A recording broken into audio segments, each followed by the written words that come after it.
みんな、こんにちは。元気ですか？私は早くスカディアンです。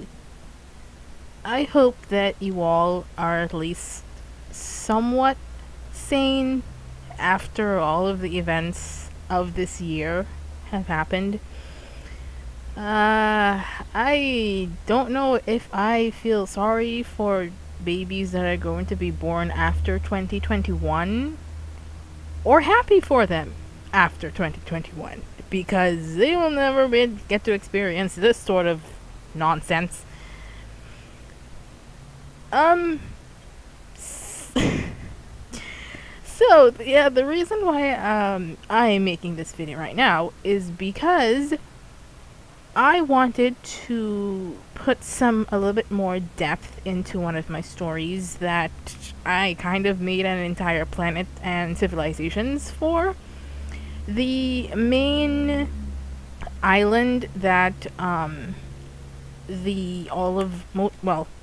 some, not most, but some of the story takes place on is called Kendréan, and the only thing that Kendréan really has going for it right now is the fact that it is the island that the entire planet's planetary ring stemmed from in the past. And I'm not really sure if I want to go through with like creating a bunch of folklore stories.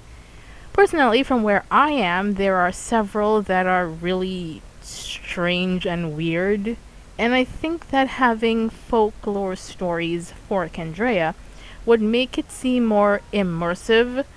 Please stop bawling in the background there. I just gave you all food.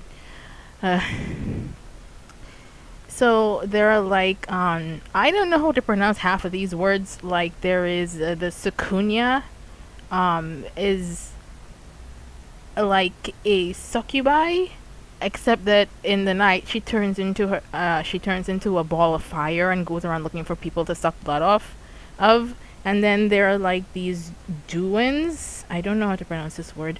They're little children with backwards facing feet who would try to lure you into the forest and I guess get you lost. I'm looking at the list, and even though I live here, I don't remember how to pronounce these words. Maybe because I don't really hear people talking too much about them. But anyway, I was in a specific place in my house a couple of days ago, and I was thinking to myself that I wanted to create a folklore story on the spot. So I started talking to myself about a little wingless fairy who was like 5 inches high that liked to play pranks on the people. Let me just backtrack a bit. For those of you who don't know, the story that I made is a planet of fantasy creatures. So you won't find humans here, but you'll find like dragons, fairies, elves, certain species of wizards, possibly. I'm not too sure about the leprechauns and goblins yet, because they're kind of like American stuff, or just in general not, I don't know, okay? Just things that I want to exist on my planet exists there, right? So the little wingless fairy once, she likes to play pranks. Apparently she can't talk, but all she can do is laugh. This did not come into play at all down the story that I was developing in my head, so I don't know if I should keep it in. Moving along down the story, she falls out with a village of people, let me just use the proper term here so everyone can understand me. She gets mad at a village of people and decides that she wants to take revenge on the village. So she climbs up the mountain that is close by to the village to wake a dragon. No, let me rephrase that. The dragon is sleeping on a pile of coins, right? So she thinks that if she takes some of the coins and hides it in the village below, the dragon will wake up, find that some of his coins are missing, and then go destroy the village.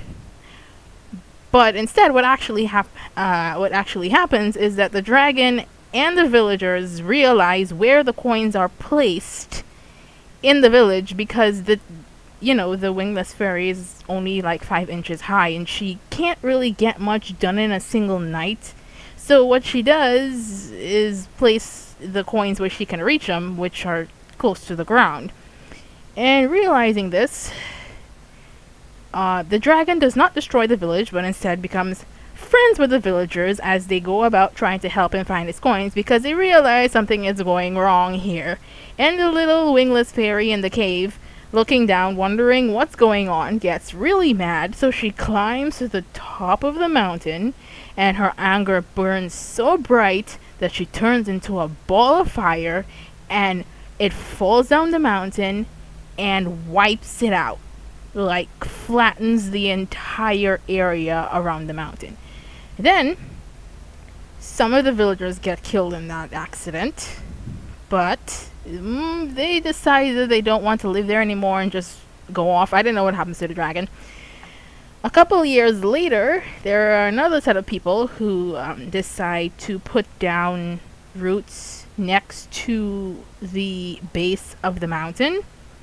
And then, after like about 90 years, the little wingless fairy comes back, sees that there is a settlement down at the base of the mountain, and sends another ball of fire down at them, effectively flattening the land once again.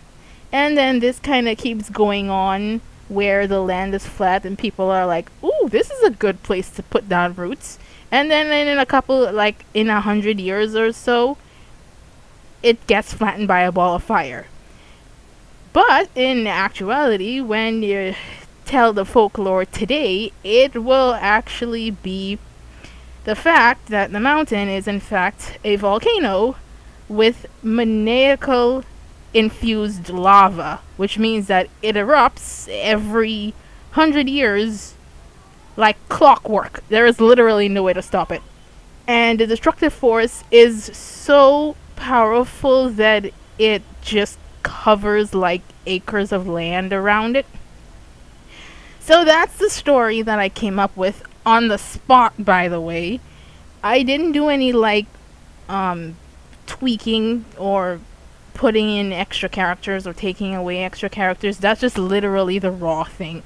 So I was thinking about making like a series where Jessica, who I would voice act if that would be a thing, would make videos here,